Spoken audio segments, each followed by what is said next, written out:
Hello guys, welcome back to my channel. As you can tell from the title, this is a very, I guess, different vlog to what we're used to. This is going to be sitting down ranting about one of my favourite things, which is books.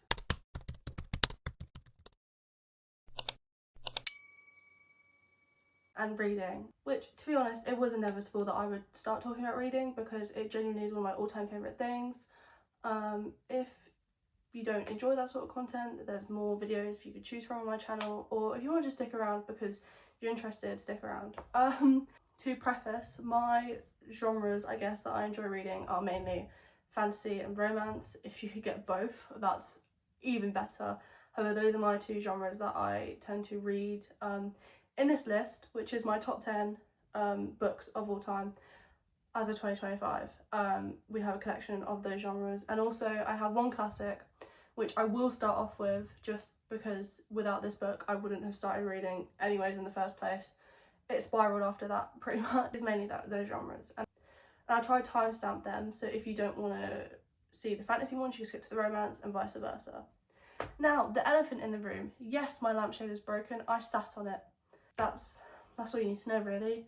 If you see me looking over here, it's because I made this list at 3 AM last night when I had this video idea, because I wanted to film it. I also feel like I'm at this point where I'm waiting for university to start and I've got my summer and I don't really have a lot going on, so I thought, why not rant about my all-time favourite thing, which is reading. I just wanted to also say that obviously my content isn't changing to books, and my content also isn't just vlogging. I just want to make it a collection of things that I enjoy, as I said previously. So if you like these videos, comment and I will create more of them, because best believe I really want to. But it's mainly just for my own personal, I guess, happiness? I don't know. I also didn't want to start off by creating book content and then doing book content. I wanted it to be a mix of everything. So this is why I've waited so long to do a book video, but here I am and I'm so excited. So let's get into it. I have a lot of physical copies of these books because unfortunately I had to move from when I had my original bookshelf. But if you know, you know, it's for the better that they were left. But the physical copies that I do have I will show, and then the copies that I used to have I will just put a cover over there, because I always feel like people say don't judge a book by its cover, but I do, and I think some covers are nice. Some covers genuinely gravitate me towards the book than the blurb does. Sue me. Okay, without further ado, let's just get into this very long awaited, for me personally, video. First book we have on the list is The Picture of Dorian Gray by Oscar Wilde. If you knew me in year 10, I want to apologise first of all, but second of all, you would be so aware that this book would be on this list, because this book started off the whole spiral of me reading, which is really weird to think about it, because compared to what I read now versus what The Picture of Dorian Gray is as a book is very different. But I hadn't shut up about this book since year 10 up to A-level, where I did a whole critical review on it. So yeah, this book definitely means a lot to me. It was actually gifted to me by one of my uncles that he had just in his attic. He was like, oh, you can read that. And it was like a really nice edition of it.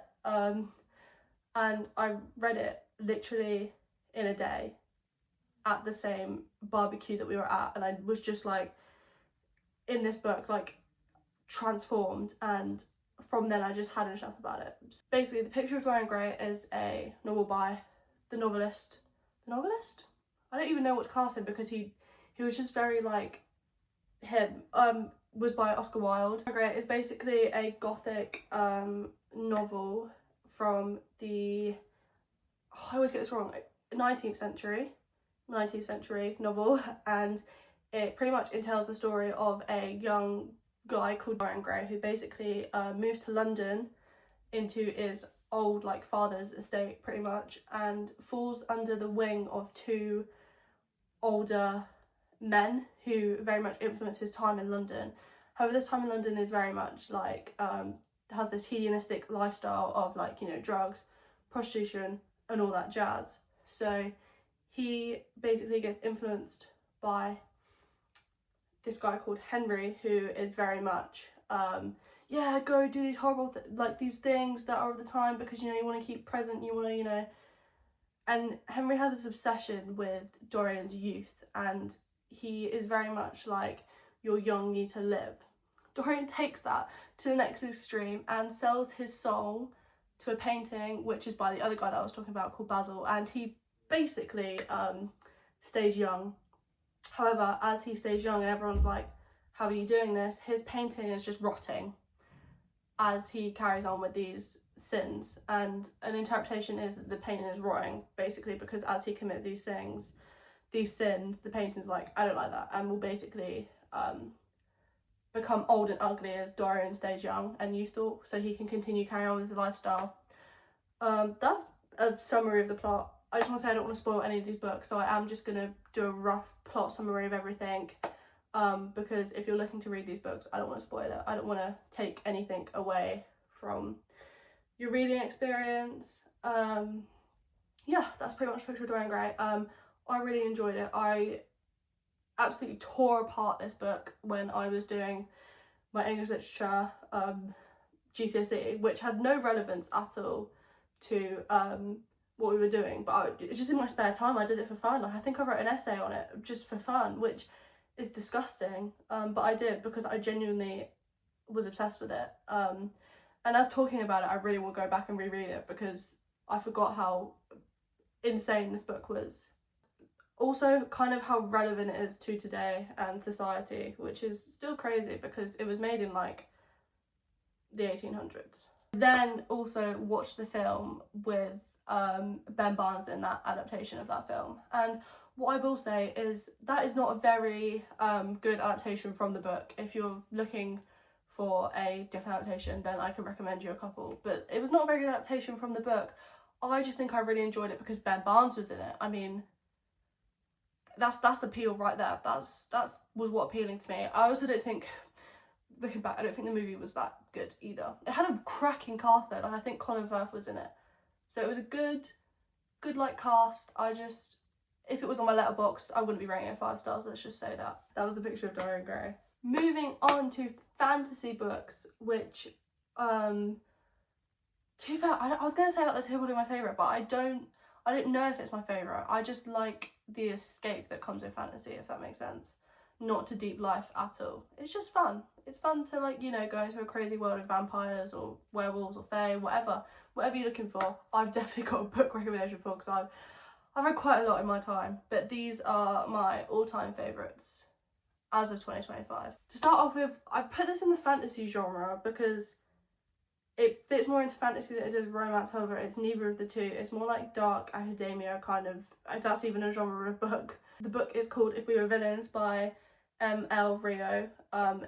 This book, as somebody who does theatre and is heavily, like, I love Shakespeare, this book was like the two coming together, and I thoroughly enjoyed it. And it also, this could be a really niche reference. If you know, you know. If you don't, then move on. It doesn't really matter.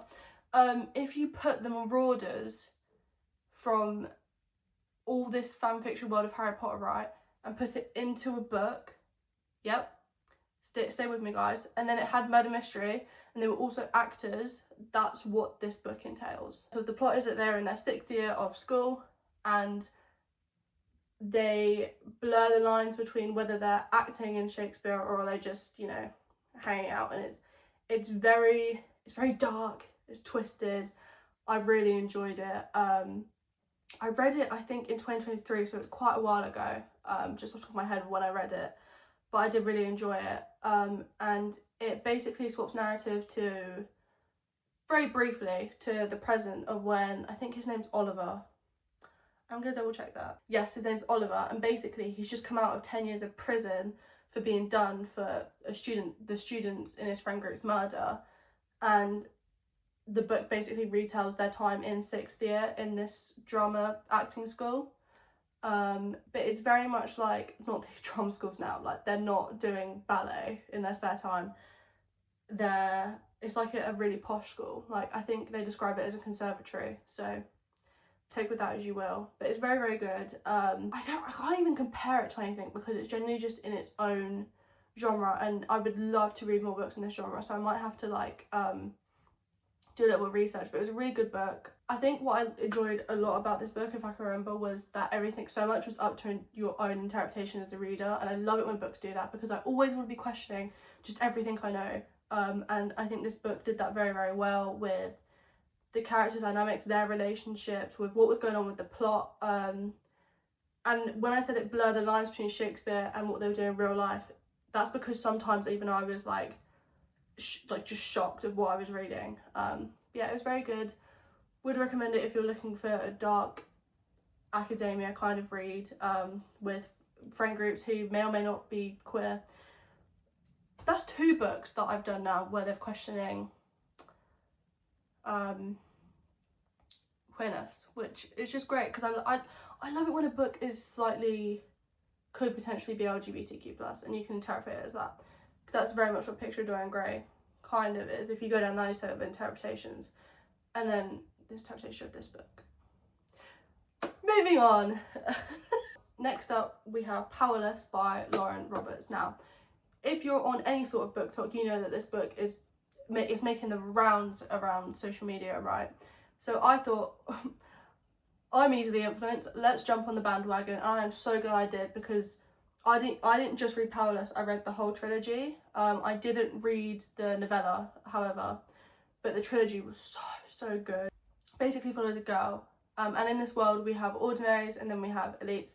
Ordinaries are just humans, and then elites are like people with powers. I think it could be elemental, it could literally be any sort of power that they harness, whether it's weapons, or someone being super strong, super speedy, like just anything that you can think of, someone's got that power. And pretty much under the rule of this king, ordinaries are basically meant to be killed off, because they're seen as the weaker race, and yeah, they're just gross pretty much to these elite people. And our main character Payden, she is ordinary, and she ends up going into these trials with the elites. It's kind of like the Hunger Games but for the elites, and then you basically once you finish your trials you get like some really cool title. I forgot off the top of my head what it is.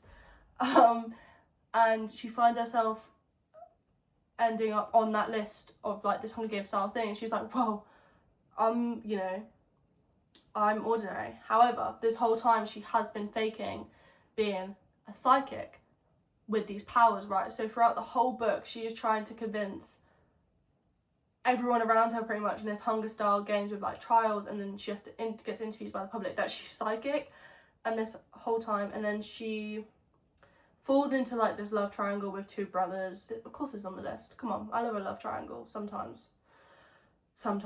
And she falls into this romance, and there's betrayal, there's plot twists, there's everything you want in a fantasy YA novel. And I will say it was YA, which, if you know me, you know at the time that I don't usually gravitate towards young adult novels, because I do enjoy a little bit of spice here and there. Sorry, sue me. But genuinely, the romance, the tension between the characters just completely took away from the fact that there was no spice, and I really, really enjoyed it.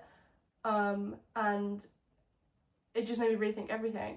The trilogy wise, I think I rated Powerless 5 stars. What's the order? Powerless 5 stars.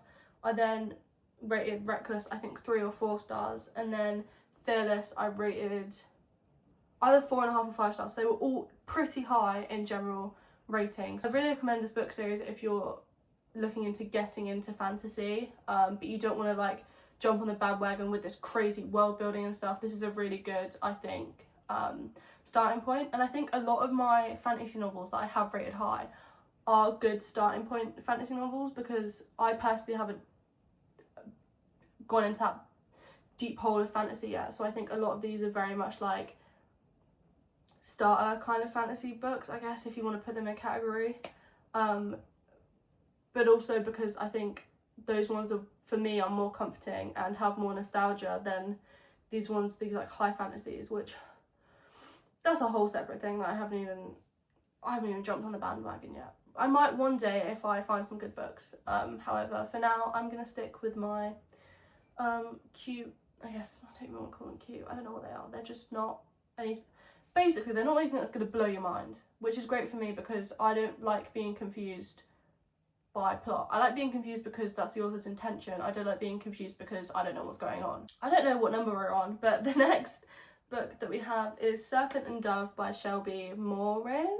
I think I'm pronouncing that right. This book is actually in a trilogy. However, I did just rate Serpent and Dove 5 stars. I can't remember off the top of my head what I rated the other two, but they weren't a 5-star read for me.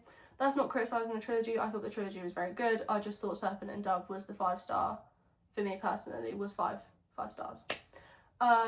Serpent and Dove basically follows these two characters called Lou, who basically Witch is a band.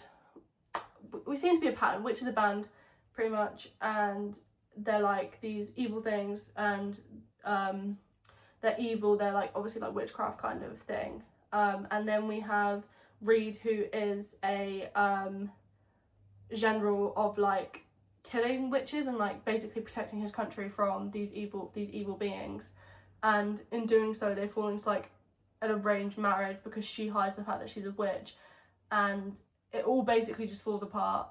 There's found family in it. There's like one bed trope, obviously like I said, arranged marriage. Like this romance between the two characters is bloody brilliant. And Lou as a character just in general is, I love her to bits. She's so funny, open, she's loud, she's just an amazing female main character, like in comparison to people who are like, oh she's weak, and she's just complete opposite. She takes that stereotype, spits on it, and you know, starts talking about penises. I remember her singing a song about it in the book.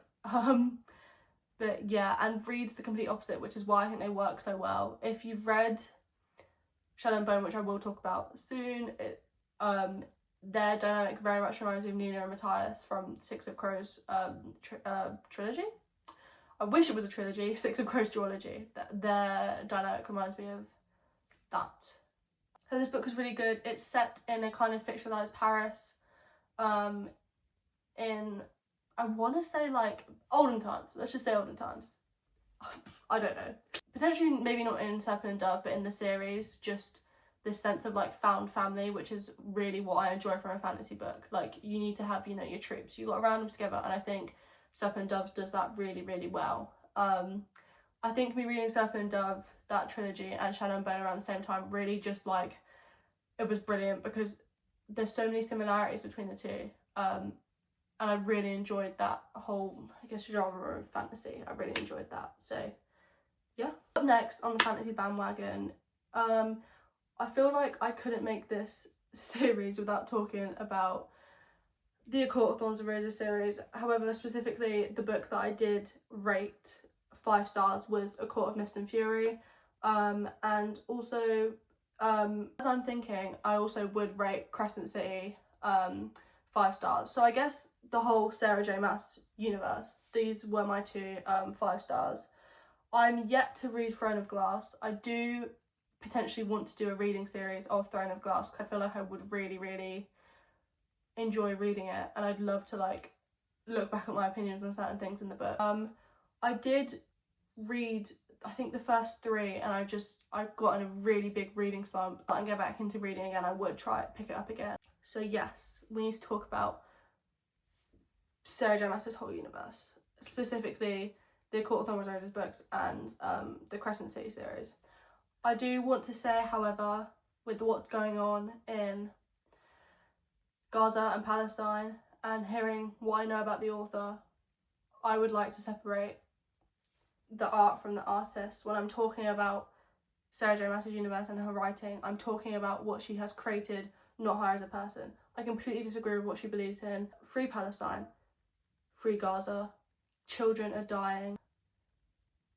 Moving swiftly on. I really enjoyed the whole world building of this because as somebody who, when I first started reading these books, I wasn't really into fantasy. I think I'd read Shadow and Bone beforehand, and then I moved on to this.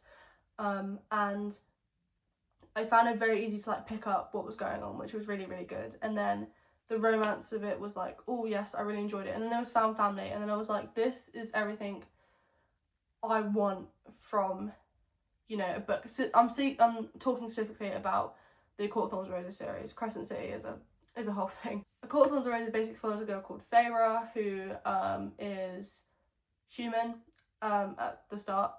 And she pretty much falls into this world of fave and all these different high courts and this whole political system that is very, very well thought out, but also equally very easy to understand. I'm speaking to somebody who's read stuff like Lord of the Rings, like, this was very easy to understand. Her and Rysand aren't my favourite couple though. I will have to say Nestor and Cassian are my all-time favourites. If you know, you know. However, I did really like that. They're just like, you know, when you start a series and it's has romance in, and they're like the first couple, they're quite like, there's not anything like crazy going on with their lives. They're kind of like, yeah, they found each other and they were good at finding each other. He crashed her wedding and then they fell in love. Do you know what I mean? Like, it's kind of like, there's nothing aggressive going on.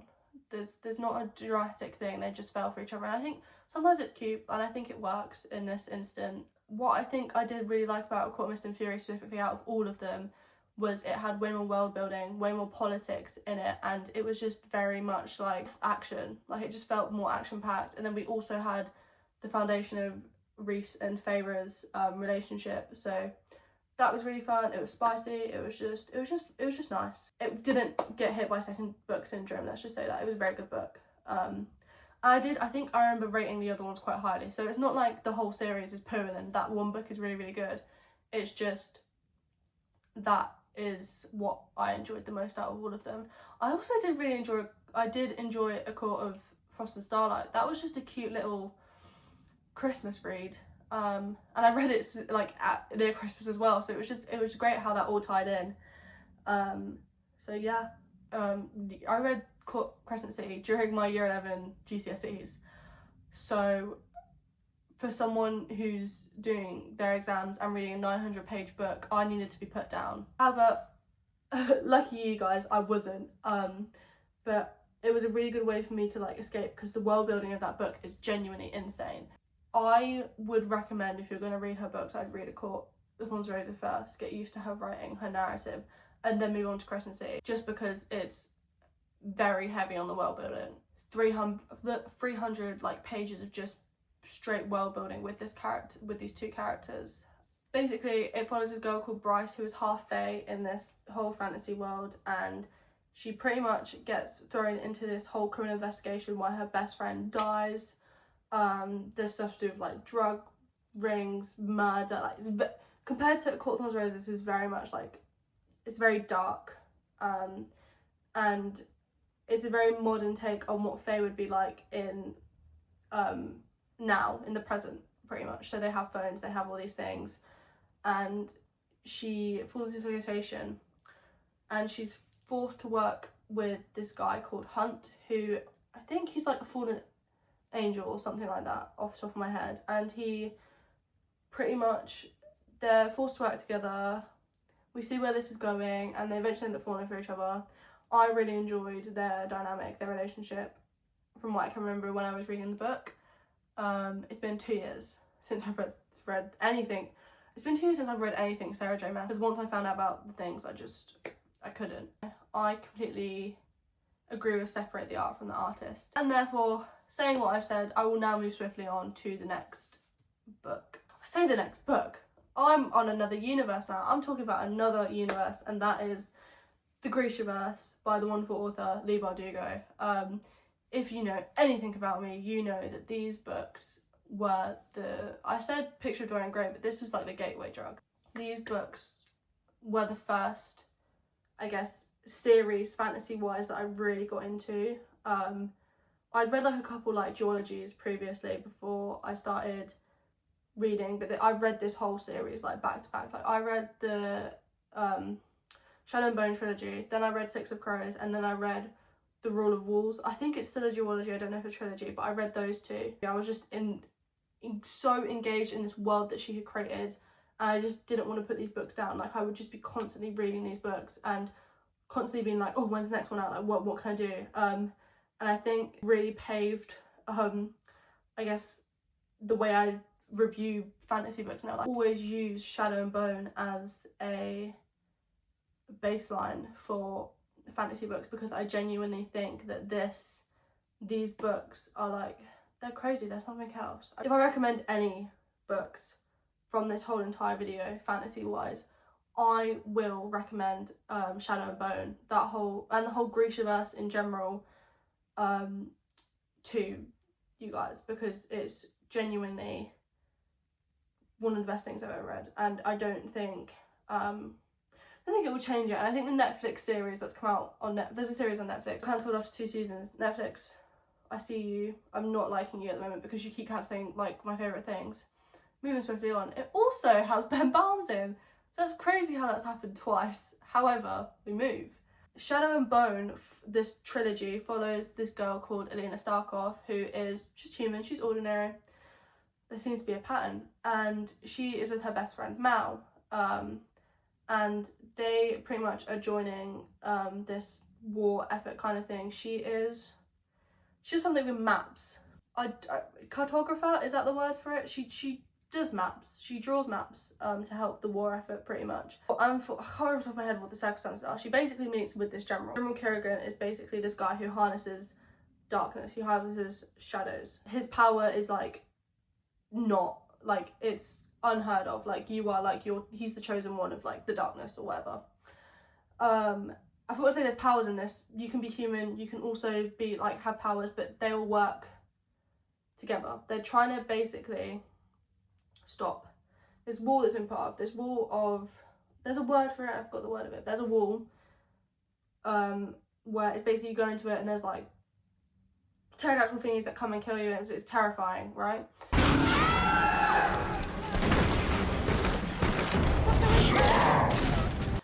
And this whole war effort is trying to defeat this wall and open up the world again to this town, this city.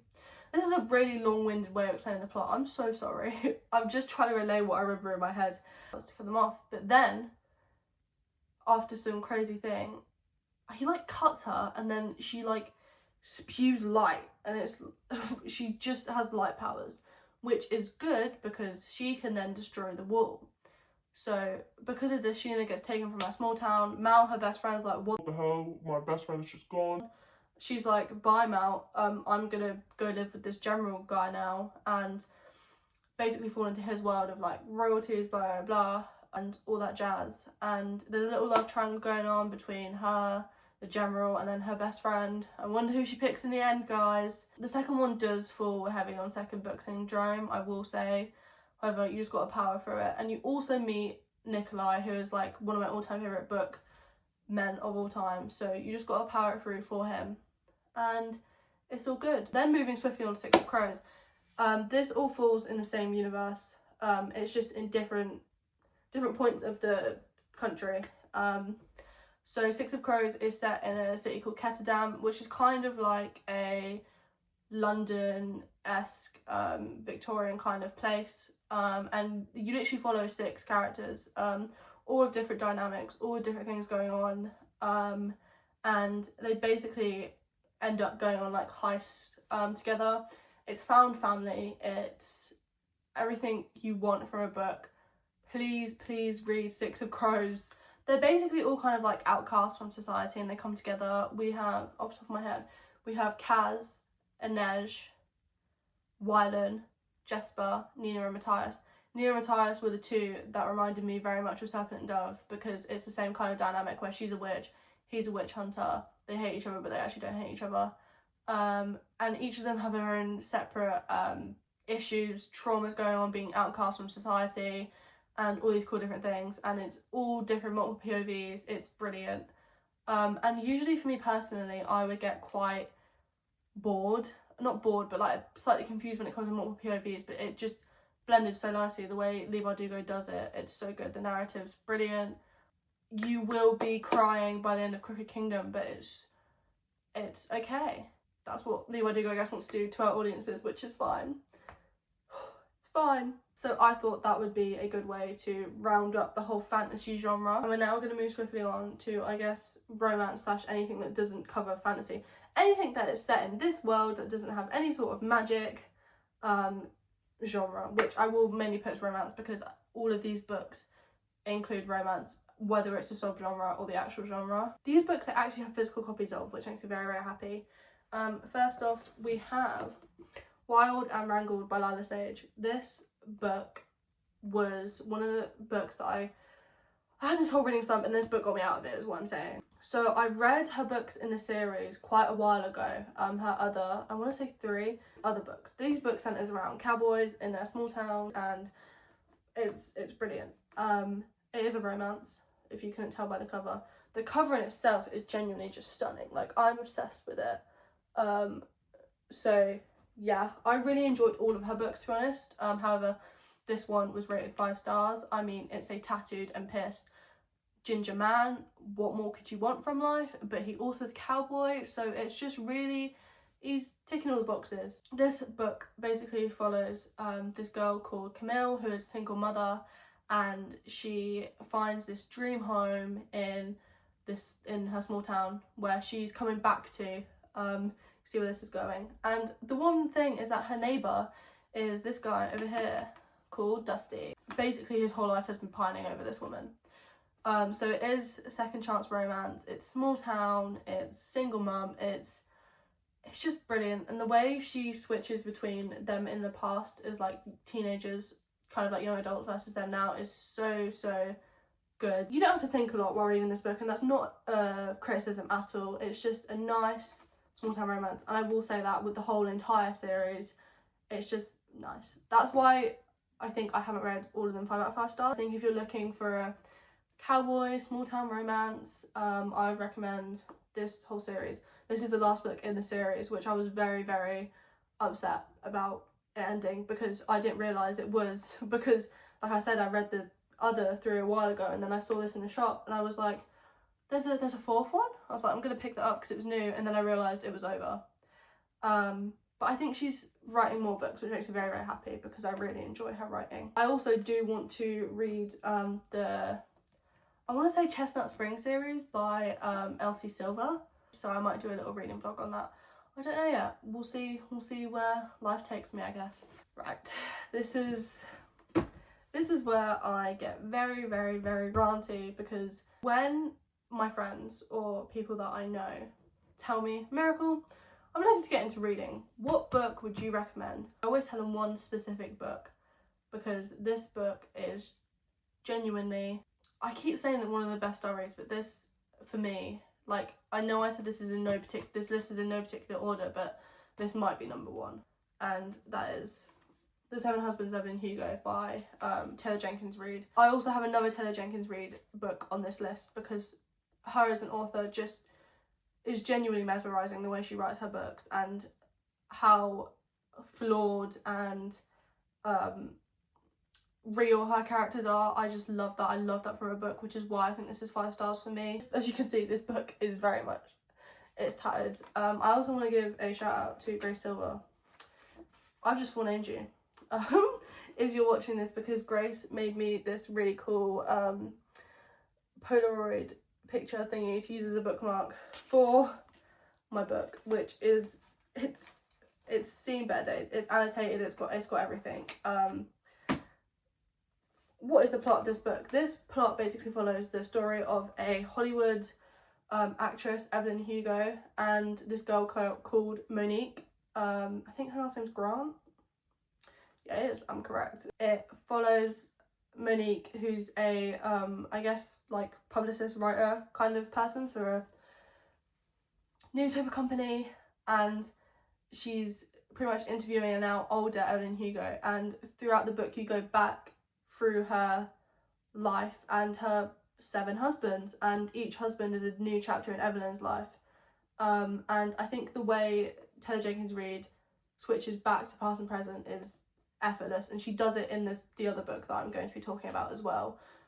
She just does it in a way that I don't hate, and I love that, because as I said previously, I find it quite annoying when books, when it's not done right, switch between past and present, but this, it just did it so well. This book follows themes of acting in the industry, which, you know, if you ever tried, it's rough. It follows like Hollywood, like roaring 20s, that kind of thing. Being a person of colour in the industry, being a person of the LGBTQ in the industry, and there's plot twist, you're crying, you're laughing, you're everything. It's just so good, and I don't know how to do it without spoiling it, but it basically just highlights her life and pretty much show business and her as a person. She is flawed, and I think that is just, oh, please read it. If you take anything away from this video, if you're even still watching, please read this book. And I've just heard that this is now going to be a television series, I think by Prime's doing it, so I think off the top of my head, so I'm very excited for that adaptation. That is 700 Evelyn Hugo. If you have any questions, please give me them, and I will answer them. I could write about this book genuinely all day, but unfortunately I have to edit almost 45 minutes of this video, so we're gonna wrap that up there. Now, I did say I have a second Taylor Jenkins Reid book in this list, and that is Daisy Jones and the Six by Taylor Jenkins Reid, obviously. Daisy Jones and the Six basically follows this band from the 70s who is heavily inspired by the in real life band Fleetwood Mac. So if you know anything about me, you know that I love that band and the whole lore around it. So this book, it being fictionalized, just, oh, yes, I love it. So it tells the story of this girl called Daisy Jones who ends up joining this band called the Six, and that whole band coming together, the dynamic between the characters, relationship wise, and how they handle themselves through like the 70s, rock and roll kind of thing. Yes, we are talking about drugs and alcohol, and that whole lifestyle and how they adapt to that, and inevitably how the band basically disbands. What really engaged me about this book was the fact that it's all, don't know how much you can see it, it's all done in interview form. So it's all done through script pretty much, which when I first found out about it, I was kind of turned off of the book a little bit because I was like, I don't know if I'm going to be engaged. I was so wrong. Just the way this woman writes, genuinely, she's a witch. She's a witch. Like, I'm scared I'm going to get smite down from her, but it's just brilliant. And then I also watched the Prime series. If you don't read, please just watch the series on Prime, because I know there's some people who don't read, which is fine. If that's what you want to do, that's what you want to do. But watch the series, it's so good. They were on my Spotify Wrapped, and they're not even real. I think that says a lot about how much I enjoyed the series adaptation. There was a couple things where I was a bit about, but other than that, like, it was a very good adaptation of book to television. Amazing book. I would just check the trigger warnings of it though, because there is some stuff which is quite heavy for only like 200-300 pages. But yes, she performs witchcraft. Taylor Jenkins Reid. And then I also have read her other books. I read Carrie Soto's Back and Malibu Rising, and she's a witch. Great reads. They just weren't like all-time favourites. These are my all-time favourites. However, they were also very, very good books. And I love the way she talks about celebrity culture in both of these and in her others, especially being a woman, and it's just brilliant the way she makes her character seem so real. And like, so yes, Taylor Jenkins Reid, everybody. Okay, you'll be happy to know this is almost the end of this video, which I don't understand how I've been ranting about books for almost 50 minutes. Don't worry, I will edit it down, guys. Calm yourselves. But we have my, oh, spoilers. We have my books that I have just finished reading, and I am still currently engulfed in this series, which is the Boys of Tommen series by Chloe Walsh. These are specifically Binding 13 and Keeping 13, because these are the ones that I've just finished reading. I'm reading it in release order. So I've just finished these two, which follows a couple, and then the next two will follow a different couple. So I thought I'd finish, what the hell am I saying? I thought I'd talk about these two because this summarises up the couple, whereas the other two books will, and so on and so on. I rated both of these very high, and I thought there's no way I'm going to do this list and not put these two in, because genuinely mind-blowing. I don't understand how I was engaged for 800 pretty much pages each, and I still want to continue reading it. First book is Binding 13, which starts off Shannon and Johnny's love story, pretty much. I say love story, these books are slow burn. Like, slow is an understatement, because I think they kissed about 3/4 in, to be honest. However, very, very good. I love a slow burn, but this took it to the next level, but in such a good way.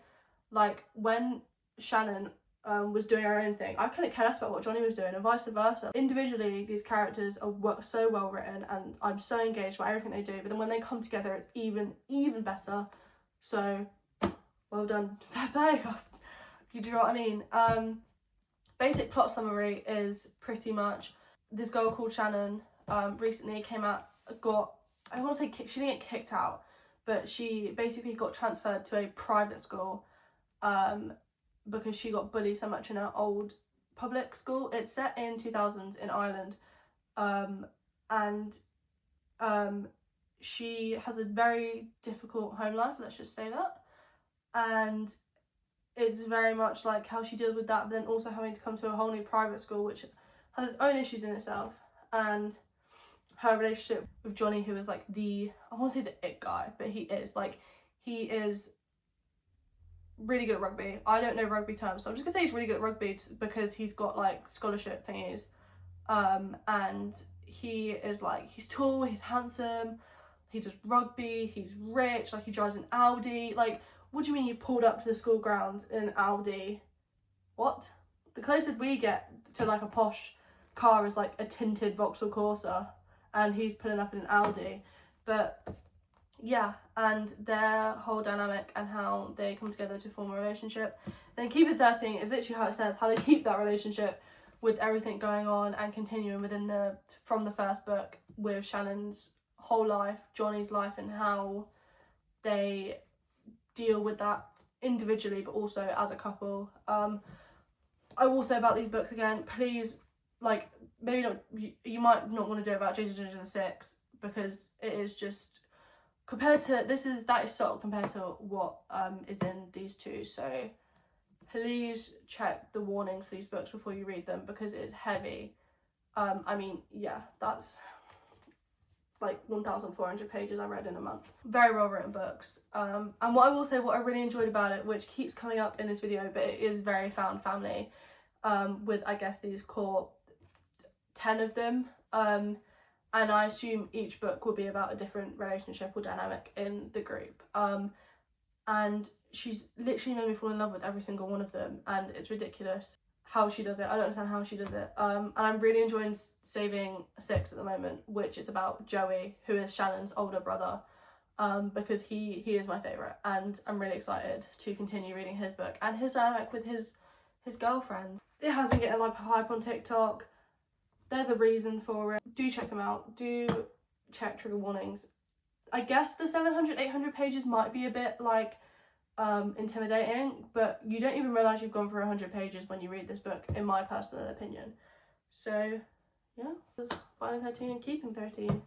Right, we have to make an end to this video, which is somehow 55 minutes of me ranting about books, which is crazy to me that I could talk about my favourite books. And this is even a condensed version.